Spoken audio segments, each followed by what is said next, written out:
Csak egy törékeny nő,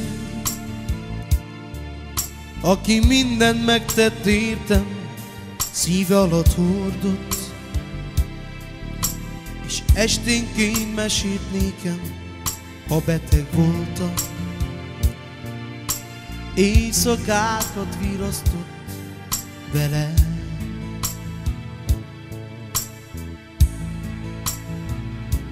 Csak egy törékeny nő, aki soha nem volt fáradt, szívből nevetett, és sírt, ha fájt a bánat, nem tudja senki, mennyire fontos nekem ő.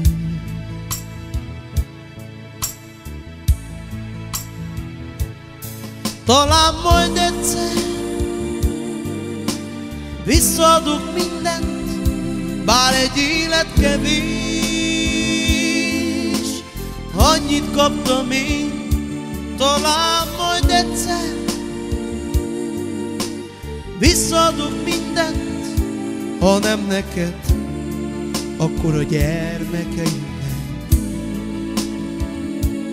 Talán majd egyszer visszaadok mindent, bár egy élet kevés, annyit kaptam én. Talán majd egyszer visszaadok mindent, ha nem neked, akkor a gyermekeimnek.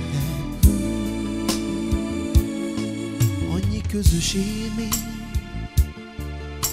és boldog pillanat, elszállt egy élet, egy röpke perc alatt öreg lett és pici,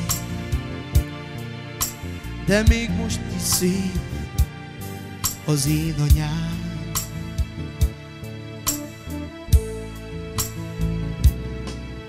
Az Isten vigyázza minden lépésed, megőszült hajad, és áldott jó szíved, aki melletted van.